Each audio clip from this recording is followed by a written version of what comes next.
Roosevelt's first 100 days as president are famous because the amount of legislation that was passed is just staggering.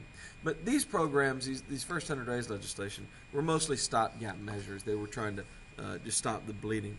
It'll be after that that we actually begin to move towards structural change of how our economy works.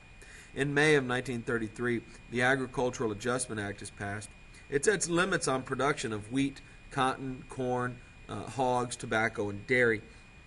And it does this to try to raise the prices. The idea being that if a farmer can't make enough money selling his crop to stay in business, then the whole system is going to collapse anyway. So in a time where people are literally starving to death in America, on a significant scale, we're passing laws to limit how much is being produced. And that may seem counterintuitive, but it was probably necessary to get the prices up to continue to have any production at all. The AAA would direct who could grow how much, and they would actually pay farmers for not growing food on their land. So they would encourage you to set part of your fields fallow, not have any crop in them, and then you would get paid by the government for doing that in an effort to raise food prices. It was paid for with a tax on the processing of food, and so it shifts the cost away from the farmers and on to the corporations that are then turning the food into something that would be sold in a store.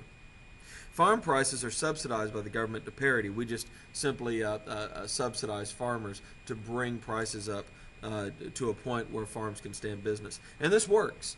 This saves American agriculture. Agriculture prices rise 150% in the first 3 years of the program. But it wasn't perfect. One of the major flaws was it incentivized the landowner to limit production. Which meant that what the landowner would then do is throw off their tenant farmer or their sharecropper or fire all their field hands or some of their field hands because they were now being paid not to grow anything on that land. And so it actually had this side effect of helping people who probably didn't need help as much and then hurting some people who needed help a little bit more. But it did stabilize farm prices, and that was really vital at the time.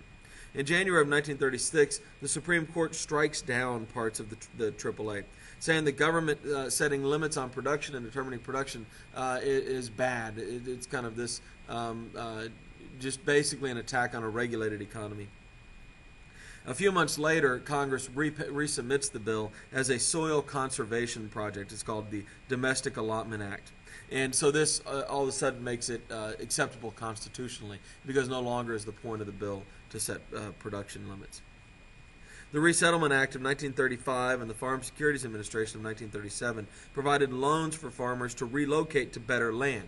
We know that the Dust Bowl had made much of the country, or a big chunk of the country, unworkable as farmland. But only a few thousand moved. It's not as simple to pick up and move everything as it's made out to be by economists sometimes. The Rural Electric Administration in 1935 sets up cooperatives and brings electricity to the country, to rural America. Cities had had electricity since around the turn of the century. But under FDR and the New Deal, electricity will essentially become everywhere. I still get my electricity from one of these co-ops that was set up, and I live in a suburb of Austin.